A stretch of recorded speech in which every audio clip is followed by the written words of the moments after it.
Class हम discuss कर रहे थे बैरोमीटर के केस में।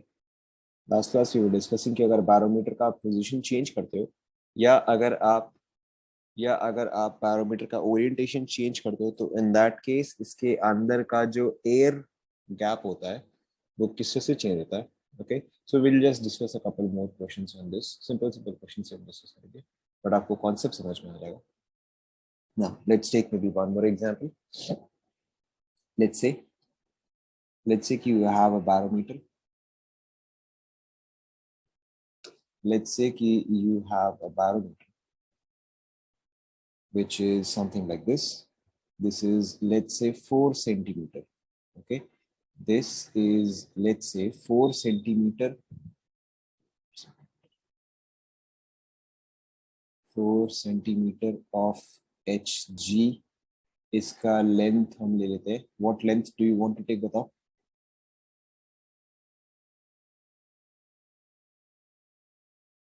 30 30 30, चलो ठीक है 30 रख 30 सेंटीमीटर। राइट, अब आपको निकालना क्या है कि when this is put in this way, okay, when this is put in this way, right, and when this is put in this way, तो हर केस में लेंथ ऑफ एयर कॉलम कितना है। Okay, the orientation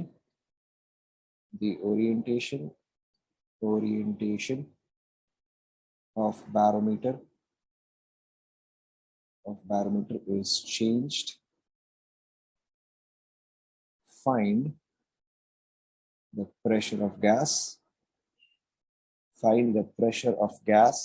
and length of air column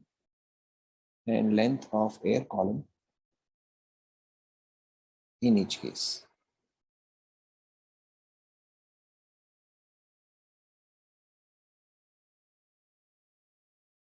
try करो, देखो फटाफट हो जाएगा। आप एटलीस्ट इसमें से एक का आंसर तो मेरे को इंस्टेंटली बता सकते हो। ओके, आप इसमें से एक का आंसर तो मेरे को इंस्टेंटली बता सकते हो। कौन सा बोलो। ऑब्वियसली सी वाला आंसर तो आप मुझे देखते ही बता सकते हो, right.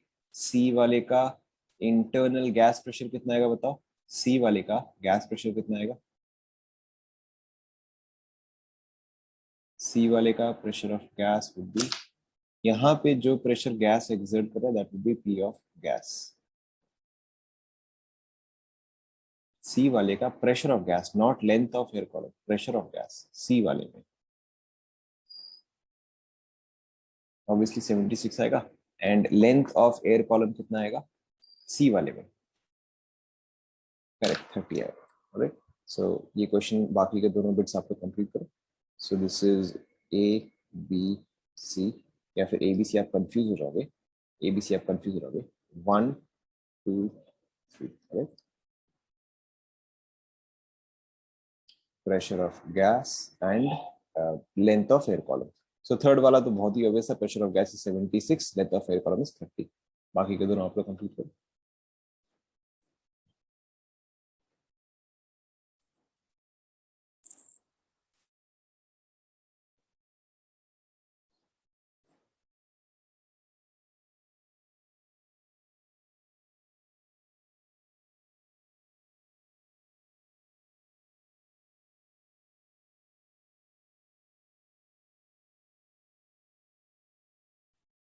Alright, so I have an option. Pressure of gas is 80, length is 28.5. Okay, second case.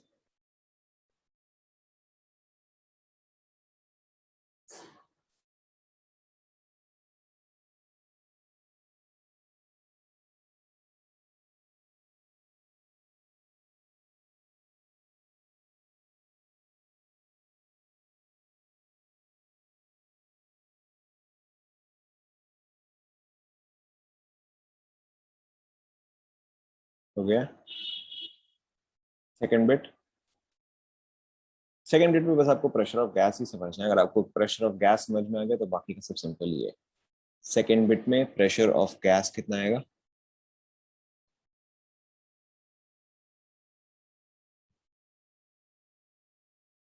हाँ वापस सोचो, सेकेंड बिट में प्रेशर ऑफ गैस कितना आएगा, वापस सोचो।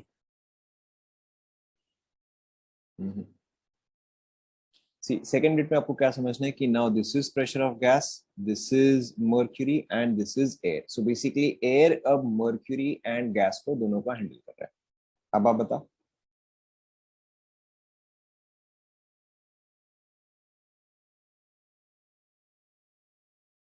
करेक्ट. अब आपको समझ में आ गया. So in this case the pressure of gas would be 72. Is that clear now? Right. And length obviously अब आ ही जाएगा. लेंथ लेंथ कितना है वैसे बताओ. 30 into 76 is equal to 72 into L. 19, 18, 3, 5. So this is 95 by 3. 95 by 3. 31.67. देखो check करो.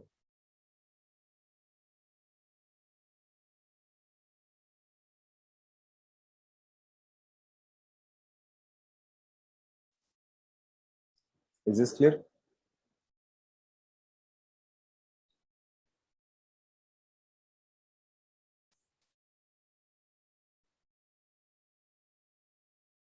Solve कर तो दिया. ये तो रहा, सॉल्व कर तो दिया. देखो अच्छा चलो आपको डायग्राम में बता देता हूँ. सो ये आपका प्रेशर ऑफ गैस होगा. ओके. मर्क्यूरी भी डाउनवर्ड्स एक्ट करेगा, सिर्फ एटमॉस्फेयर आपका ऊपर की तरफ एक्ट करेगा. ओके. सिर्फ एटमॉस्फेयर आपका ऊपर की तरफ एक्ट करेगा. So pressure of atmosphere is equal to pressure of gas plus pressure of mercury. बस इतना ही था. क्लियर? ठीक है. Pressure increases, length of air column decreases. उल्टा होगा ना. हाँ. देखो यहाँ पे प्रेशर एंड एयर कॉलम जो है अलग तरीके से वेरी कर रहा है. मतलब see what you have to understand here is कि यहाँ पे मेरा प्रेशर जो है वो चेंज हो रहा है ना. अगर इस ओरिएंटेशन पे तो सिर्फ एटमॉस्फेरिक प्रेशर एक्ट कर रहा है. अगर इस ओरिएंटेशन में तो है तो atmospheric pressure and this both are acting. Right. So obviously बाकी का तो आपको पता ही है. अगर मैं एक गैस को कंप्रेस करूंगा, if I compress a gas, obviously it's pressure will increase.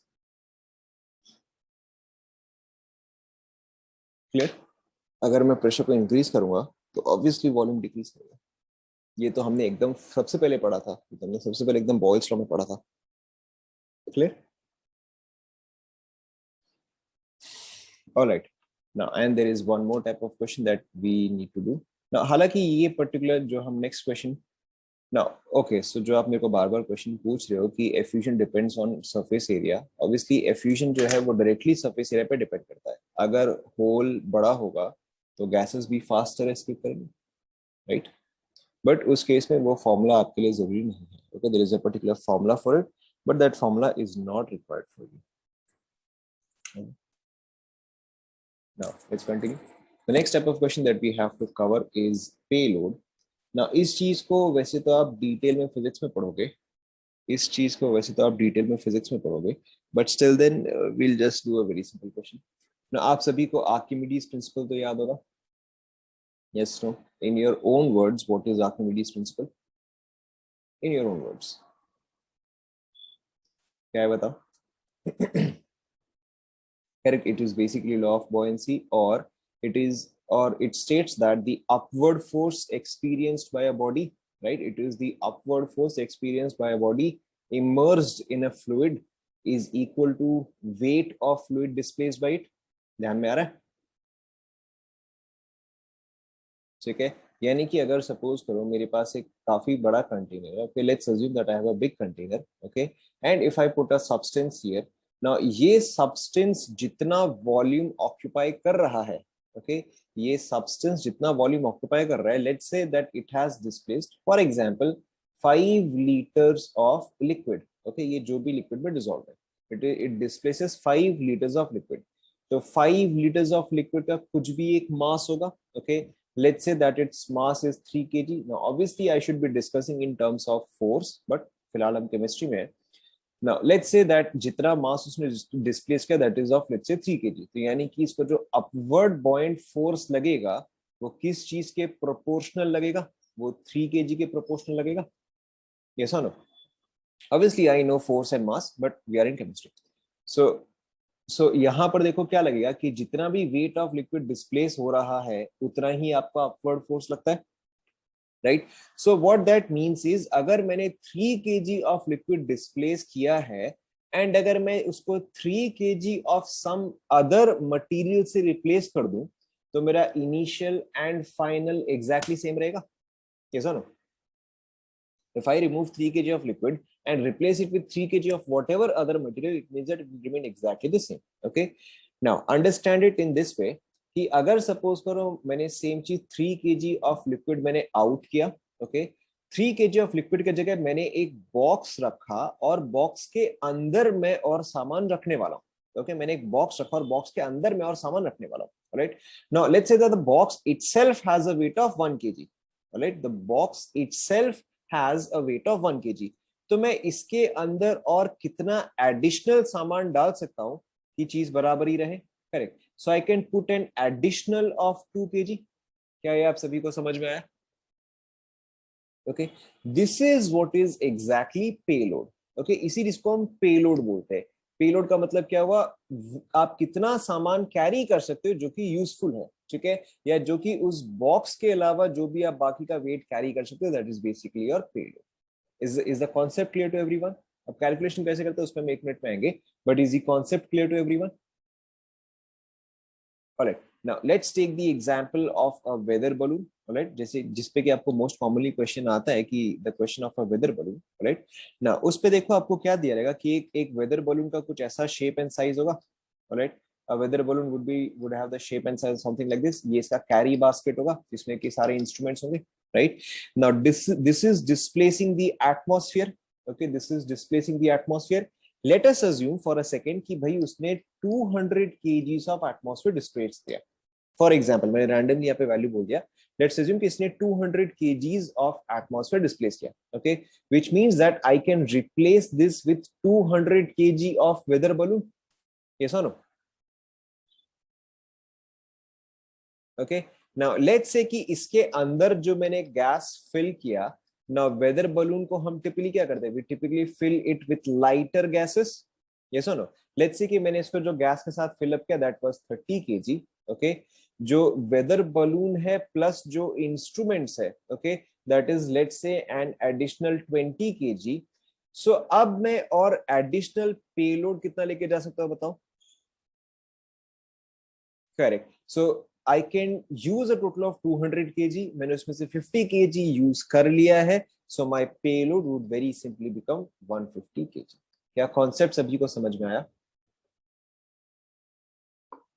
Alright, now अब देखो आपको टिपिकली इस चीज पे क्वेश्चन कैसे देता है, ओके, ये आपको लिखने की जरूरत नहीं है। Now you can write the question. Now question, calculate the payload, calculate the payload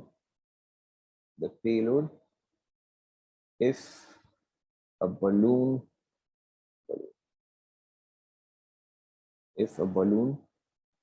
of radius let's say 5 meter is filled with helium, gas density is, मैं यहाँ पे एक रैंडम वैल्यू बोल रहा हूँ, लेट्स से 0.3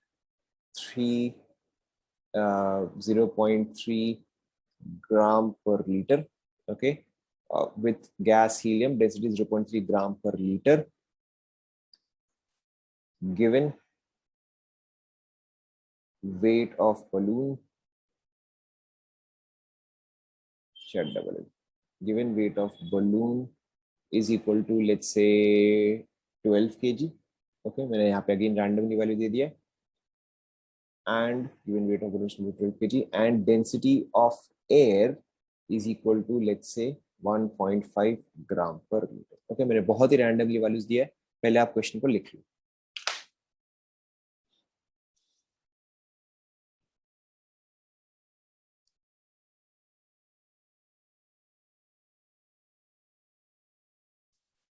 क्वेश्चन सभी ने लिख लिया? 1.5 1.25 कर देते हैं, ओके, 1.5 तो स्लाइटली ज्यादा हो जाएगा, बट नहीं ठीक है, ये तो बस कैलकुलेशन के लिए है, this is just for understanding. Water 1 ग्राम पर ml होता है, दिस इज 1.5 ग्राम पर लीटर, वाटर 1 ग्राम पर ml होता है। 1.5 वैसे तो थोड़ा सा ज्यादा हो गया, that is true, but this is just for your understanding.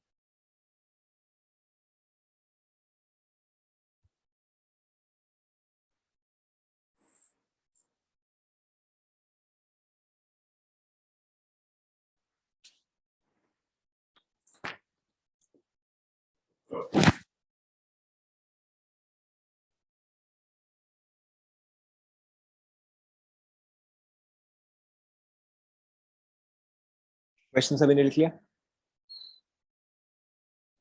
Okay, now देखो अब ऐसे क्वेश्चन को हम सॉल्व कैसे करेंगे, very simply, weight of air displaced, okay, weight of air displaced will be equal to weight of helium plus weight of balloon, okay, plus weight of payload, yes और no, ऐसा आएगा?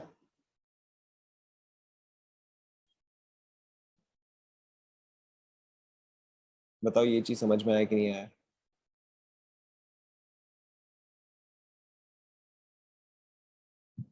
Okay, अब my work is practically done. देखो अब इसके आगे कुछ भी नहीं, अब खाली कैलकुलेशन ही बाकी है। So weight of air, but मुझे तो डेंसिटी दिया हुआ है, तो वॉल्यूम कैसे आएगा? वॉल्यूम यहाँ से आ जाएगा, बलून है ऑब्वियसली स्पेरिकल होगा, बलून का मुझे रेडियस दिया हुआ है, so weight of air would be density of air into volume, it is equal to weight of helium, क्या आएगा? सेम चीज, density of helium into volume, plus weight of balloon, ये तो मुझे डायरेक्टली दिया हुआ है, वेट ऑफ बलून ये तो डायरेक्टली दिया हुआ है, प्लस वेट ऑफ पेलोड ये मुझे कैलकुलेट करना है। देखो समझ में आया क्या?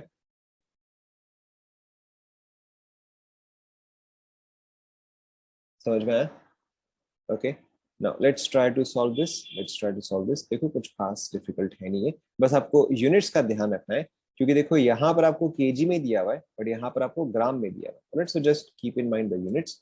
तो देखो इस चीज को अगर मैं यहाँ पे सेंड कर दूं, so volume density of air minus density of helium, चलो इसको भी मैं यहाँ पे ले आता हूँ, minus weight of balloon is equal to weight of payload. Okay, मैंने आपको ऑलमोस्ट सब कुछ बता ही दिया है, बस आप यूनिट्स ढंग से रखो, फाइंड आउट द आंसर। आप खुद पहले एक बार ट्राई करो, फिर मैं ऑब्वियसली आंसर निकालूंगा। आप एक बार खुद ट्राई करो, take 2 minutes, solve this question and remember to use the units properly. Try करो।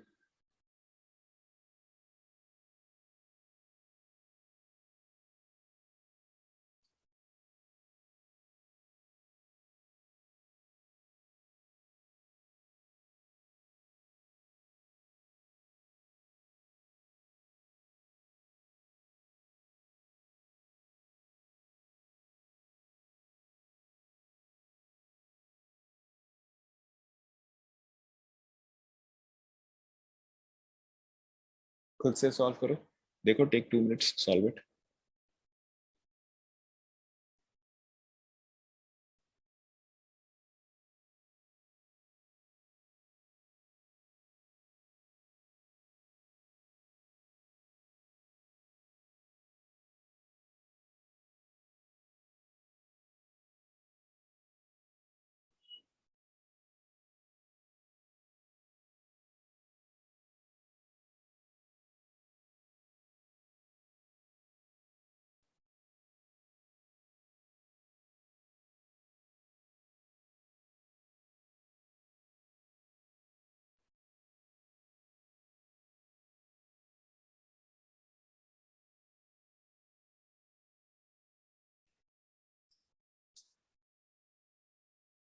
क्या आंसर आया आपका, बताओ?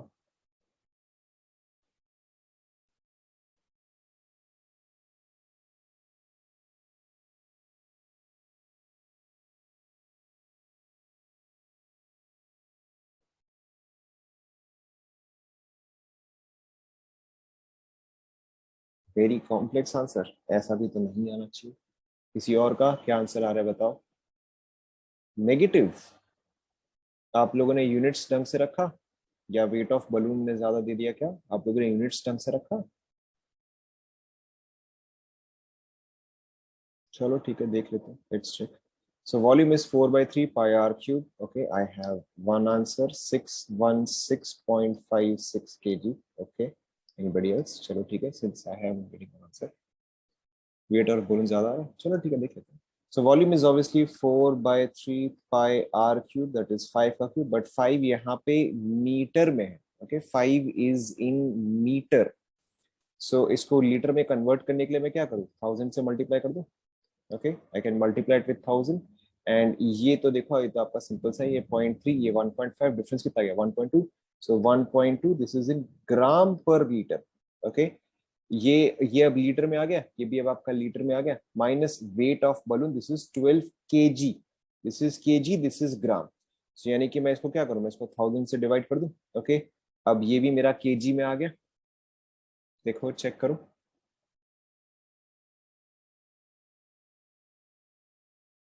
क्लियर? ओके, सो अब बेसिकली ये भी kg में है, ये भी kg में है. नहीं, आपको ठीक तो आ रहा है, ऐसे कुछ गलत तो नहीं आ रहा. सो दिस इज 125. 125 into 4 is 500. नहीं, 125 into 4 is 500. Okay, so 500 into 1.2, 600. 600 by 3, 200. एक सेकंड, 200 minus 12. एक और बार चेक कर लो, मैंने कुछ गड़बड़ कैलकुलेशन किया था. चेक कर लो ऑब्वियसली. अच्छा राइट, पाई यहाँ पे छूट गया. Right, you are right. So 200 into pi minus 12. Okay, so this is obviously 3.14. 600, 628. 628 minus 12. 616. Correct है.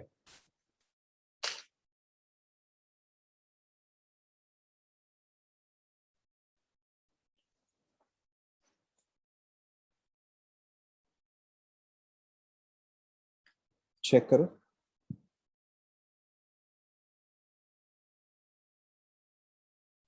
ओके, नाउ पेलोड पे टिपिकली आपको क्वेश्चंस नहीं आते हैं. पेलोड पे क्वेश्चंस आपको मोस्टली या तो फिजिक्स में मिलेंगे, राइट, या तो आपको फिजिक्स में मिलेंगे, या तो आपको सीबीएसई लेवल पे मिलेंगे.